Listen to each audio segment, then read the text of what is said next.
I'm in control.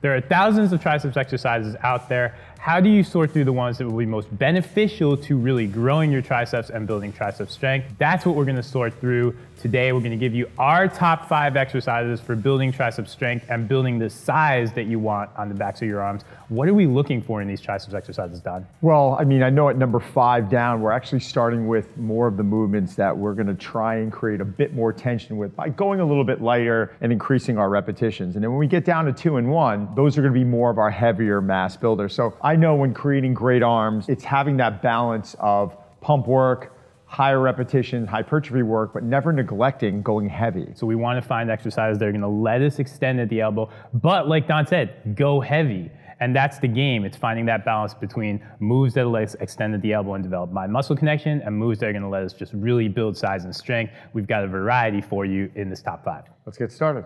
Exercise number 5, we're gonna start with a one-arm overhead cable tricep extension. Now, this is a movement where early on, I never really had that connection, right?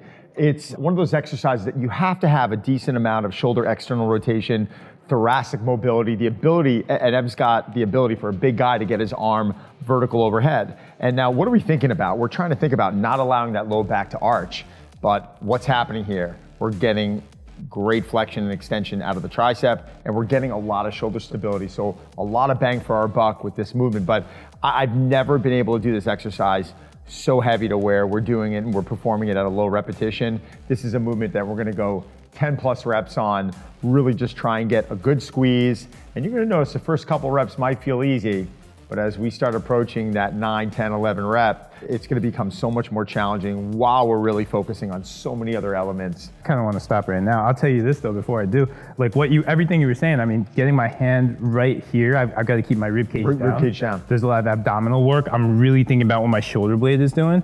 And I think what's great about this is just the amount of range of motion I get. Like I feel really good, like my entire lat is kind of working. So like I said, a lot of bang for your buck, but Ev's doing a tremendous job in trying to not let those ribs flare. And I know, and let's show the wrong way what we don't want. Show that arch. So once we start getting into that excessive, that extended position, you're gonna put a lot of shearing on that lumbar spine.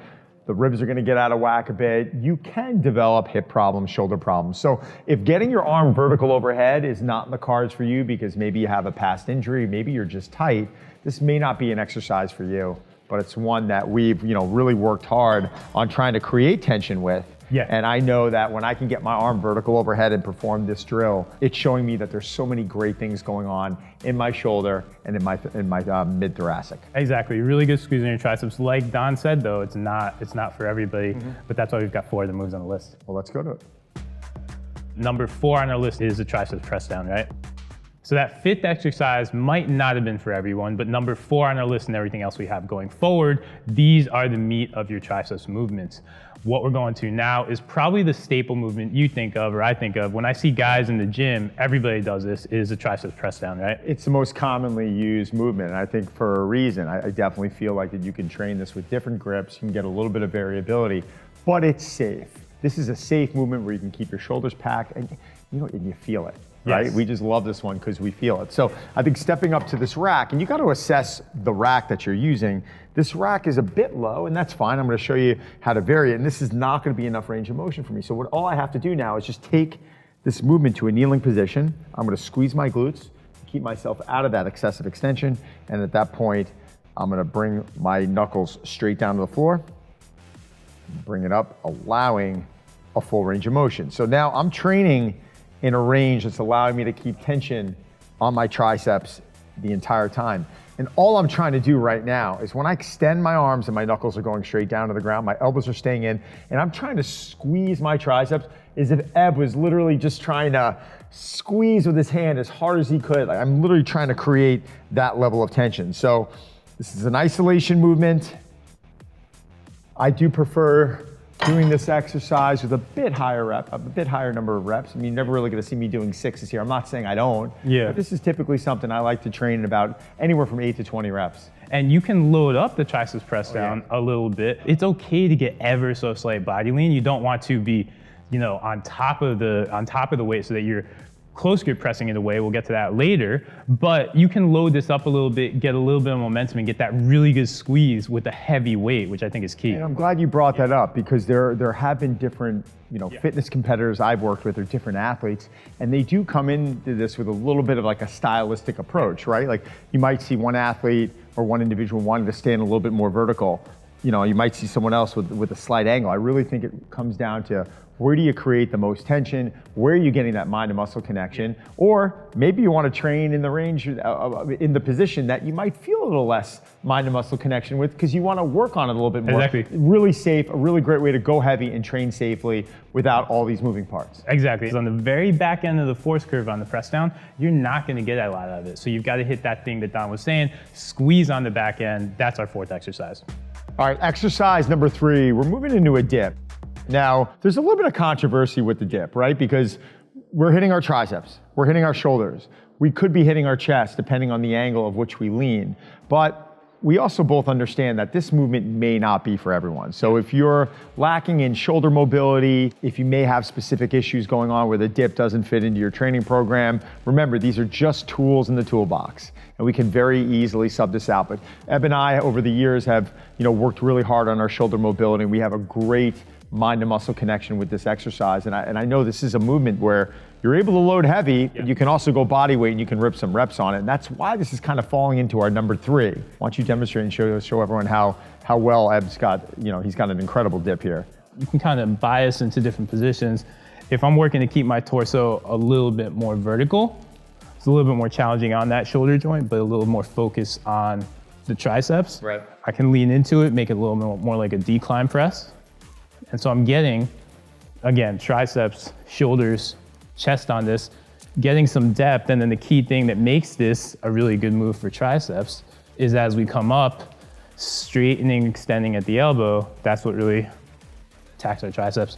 And again, just so much versatility. Like I'm dying here doing these body weight, but we could also drop the reps into 4s, 6s, and 8s. We could go heavy. Throw a couple plates on it.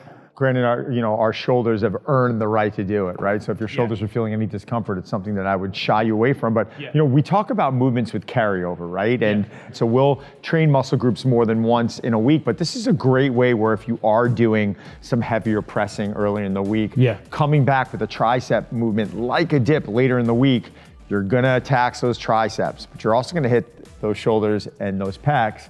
And it's a great way to be able to hit, those other muscle groups with a bit more frequency. When I've got my body up there in space, I've got to be aware of what my abs are doing, be aware of what my glutes are doing. You get a lot of total body work just kind of ancillary in there, and that's never a bad thing. So that's a dip. It really is. I feel like if you have healthy enough shoulders, it is probably one of the most overlooked upper body pressing movements, but I think we need to be selective on who should and who shouldn't be doing it. Exactly. Squeeze your shoulder blades when you do it, protect your shoulders, but if you've got all that down, that's our number 3 move. You want it in your triceps. So number 2 on our list, classic close grip bench press. So we want to start getting into moves where we get to just move heavy weight and still work our triceps. As we're doing that, we're going to the classic close grip bench press. What I love about this is we're not only working the triceps, but we're also hitting a bit of the chest and we're hitting the shoulders. So getting a lot of bang for our buck. So Eb's handing me the weight right now because we don't have access to a rack as we speak. So I'm taking a very slow and controlled eccentric. And I always like to take a explosive concentric, which is that pressing portion. The thing I'm thinking about with my press is pushing my body through the bench. So slow and controlled on the way down, explosive on the way up, while keeping those elbows, somewhat in. I mean, for those of you larger people out there who are really well built, it's gonna be almost impossible to drive those elbows in completely. So that's, I think, a misconception with this press is that your elbows have to be in. Once we start to get our elbows in line with our shoulder, all I'm thinking of doing when I'm pressing down is trying to form an L, keep my elbows close to my body and get my forearms perpendicular to the ground the whole time. Come down, thinking about lowering to like the bottom of my ribs, I feel like, right? Yeah, it is really lower chest, like top, I think you said something really interesting about hand position. I believe that there is this misconception that we suddenly start bringing the hands in and we're gonna load the muscle completely differently. And I don't know if that's entirely true. I think what feels different is that we're loading the joint a bit differently. Depending on your levels of mobility, take a grip that's comfortable. I would start at about a shoulder width grip. all right? And don't focus so much on getting it into a position where you're not really gonna be able to connect with the movement. When we start to load the joint differently, when we're bringing our hands in, all we're doing is inviting that internal rotation of the shoulder, which isn't even what we really want to do. When you're about shoulder width, you can be nice and externally rotated, still create that tension with your lats, and that's going to set the stage. Because again, I think the thing with this move, right, is that we're going heavy on it. Right. If we were training this, I mean, we're trying to get this to a weight where it's approaching our standard bench press. We want to push it, get the reps low. It is a movement where we're trying to develop a level of strength, a level of power, a level of density, and then with our other exercises, then we can get blood in there. Exactly. So this is your heavyweight move. It's the exercise you're going to go heaviest with on triceps. It's not number one, though. We're getting to that next. All right, exercise number one. It's the classic skull crusher, or also called nose breaker. This has been one of my all-time favorite movements for my triceps because I've always considered this a mass builder. I'd say 90% of my training with this bar has come down to me just trying to get stronger with this lift, go a little bit heavier, maybe even a little bit more volume. And I found that that is really what kind of led to a lot of the success with my pressing and with having pretty decent arms. Yeah, this is definitely the backbone of my triceps training too. It's pretty much one of my favorite lead exercises. So all we're doing here, making sure we're really sturdy on the bench, driving my shoulders into the bench. I'm working to move only at the elbow joint. I'm dropping to my forehead, bringing it an inch within my forehead, and then drive back up. You got a good point there. So Eb's talking about coming right down to the middle of his forehead. Now, I've seen people, and I've done this myself, and Eb's done it, where we might bring it down to the bridge of our nose, or we might bring it back to our hairline. That's just something that I think we play with according to how we feel on that specific day, right? And I do like loading the joint a little bit differently as long as we are in a safe position, and changing it up slightly, you know, with that almost like touch point has been something where it allows me to train and develop strength, you know, from different angles. When I'm a little bit more into my nose, I'm gonna let my elbows drive a little bit more forward. Right. I've got to press up a little bit differently. I get a little more range on that triceps. I also find someone with some tender elbows, maybe from a lot of pressing, we need to bring the bar back a little bit more and maybe go to that hairline. So to each his own. I think this is, guys, if this is a movement that you haven't been doing, this is something that I would definitely implement in. We love the easy curl bar. I think it's a little bit easier on the wrist, but we've done this exercise with dumbbells. We've done it with straight bars. I mean, the angle's fantastic. We just recommend, with how we like to train, going heavy, using this as your first exercise. I think the thing too that separates this from the close grip press and from the other isolation exercises is we're really focusing on moving only at the elbow, but at the same time, we can still go heavy with it.